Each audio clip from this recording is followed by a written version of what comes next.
지난번에는 유산 역류 증상이 있을 때 응급처치 방법에 대해서 간단히 설명드렸는데요. 오늘은 유산 역류 질환에 대한 간단한 설명 좀 추가하고 내시경 사진을 좀 보여드리고 생활습관 조정할 게 무엇이 있는지 조금 더 설명을 드리도록 하겠습니다.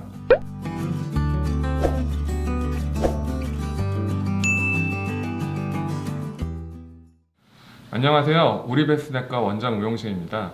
지난번에 설명드렸지만 유산 역류성 질환이라고 하는 거는 위 안에 있는 유산이라든가 소화효소 같은 것들이 식도로 넘어오게 돼서 증상을 일으키는 병을 말합니다. 위하고 식도는 식도 조임근 혹은 횡격막에 의해서 역류가 되지 않도록 막아주는 메커니즘이 존재합니다. 근데 여러 가지 원인에 의해서 메커니즘이 약화되면 쉽게 식도로 넘어가게 되고요.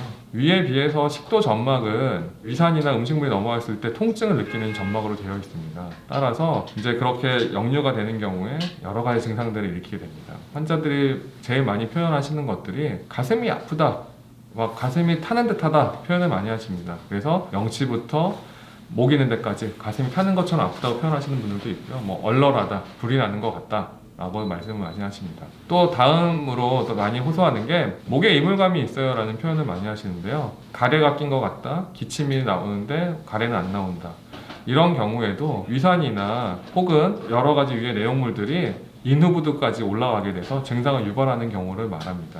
일단은 이러한 역류성 식도 질환이 있는 경우에 내시경 검사가 가장 중요합니다. 그 이유는 얼마나 식도가 손상이 입었는지 혹은 다른 이유에 의해서 역류가 나타나지 않는지, 아주 극단적이거나 흔하진 않지만 위식도 점막부에 암이 발생하는 경우에 계속 발약근이 기능하지 못하고 열려 있어서 증상을 호소하는 경우들도 있습니다. 이런 경우에는 계속 약 먹으면 질환이 악화될 수가 있으니까 이런 경우를 배제하기 위해서라도 꼭 내시경을 받는 것이 중요하겠습니다.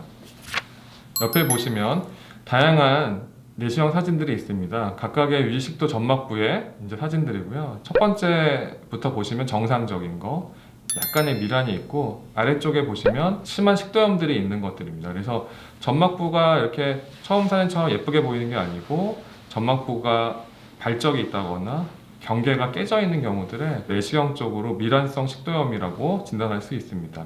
중요한 건 이런 내시경 소견하고 환자의 증상이 매번 일치하는 건 아니기 때문에 의사 선생님이나 환자의 증상을 잘 듣고 적절한 약물 치료를 하는 게 필요하겠습니다.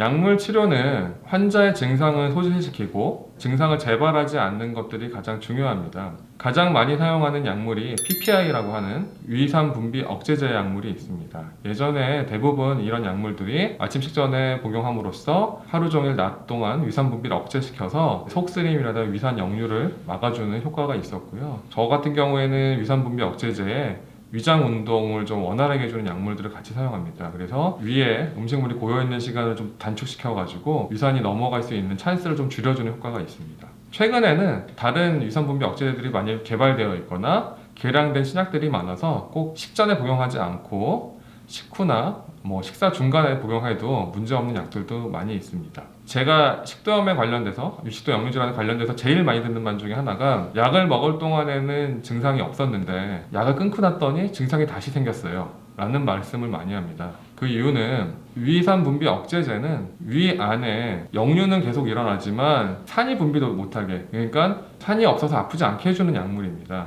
제일 좋은 약물은 역류가 되지 못하게 위식도 괄약근을 꽉 잡아주는 약물이 있으면 제일 좋겠지만 현실적으로 아직까지 그런 약물은 존재하지 않습니다. 따라서 위산 분비 억제제를 복용하는 것 추가해서 위산 역류가 일어나지 않게 하는 생활 습관을 가지는 것이 가장 중요하게 되겠습니다. 그래서 생활 습관에 대해서 설명을 좀 드릴 건데요. 첫 번째로 과식하지 않고 소화가 잘 되는 음식을 먹는 겁니다. 두 번째, 술이나 담배를 좀 멀리하는 게 좋고요. 세 번째, 저녁 식사 후에 소화가 되지 않은 상태에서 눕지 않는 겁니다. 이 세 가지를 명심하시는 게 좋고요. 이거를 환자들한테 어떻게 설명을 드리냐 하면 삼겹살에 소주 먹고 회식한 날 그 다음날 아침에 증상이 잘 생긴다라고 설명을 드리는 거거든요. 삼겹살처럼 기름지고 많이 먹은 경우에 특히나 지방질은 탄수화물에 비해서 위에 머무는 시간이 오래됩니다. 거기다가 술까지 먹었고 회식을 하면 대부분 늦게 들어오기 때문에 소화가 다 안 된 상태에서 빨리 누워서 자게 되거든요. 이런 경우에는 그 다음날 여지없이 위산이 역류돼서 새벽에 가슴쓰림 증상이 나타날 수 있습니다. 다음으로는 체중 감량입니다. 대부분 식도 역류가 있는 환자들은 체중 감량만 하는 것으로도 약물을 중단할 수 있는 걸로 되어 있습니다. 그리고 너무 쪼이는 옷을 입지 않는 건데요. 쪼이는 옷 같은 경우에는 복압을 올리게 되어서 위산을 자꾸만 역류시키는데 가중시킬 수 있는 걸로 되어 있습니다. 오늘은 유식도 역류 질환에 대해서 전체적인 내용을 설명드렸습니다. 유식도 역류 질환은 위에 있는 음식물이나 위산이 식도로 넘어가는 질환을 말하는 거고요. 전형적인 가슴 쓰림, 위산 역류, 목에 이물감 같은 것들이 나타날 수 있습니다. 약물 치료로 쉽게 증상 조절이 가능하지만 재발이 잘하는 질환으로 관리가 중요하다고 하겠습니다. 앞에 말씀드렸던 과식하지 않기, 그리고 술이나 담배 멀리하기, 소화가 되지 않은 상태에서 눕지 않기, 체중 감량, 너무 쪼이는 옷을 입지 않는 것들이 증상 재발을 하거나 악화되는 데 예방하는 데 도움이 되겠습니다. 오늘 영상이 도움이 되셨다면 구독, 좋아요, 알람 설정 부탁드리겠습니다. 감사합니다.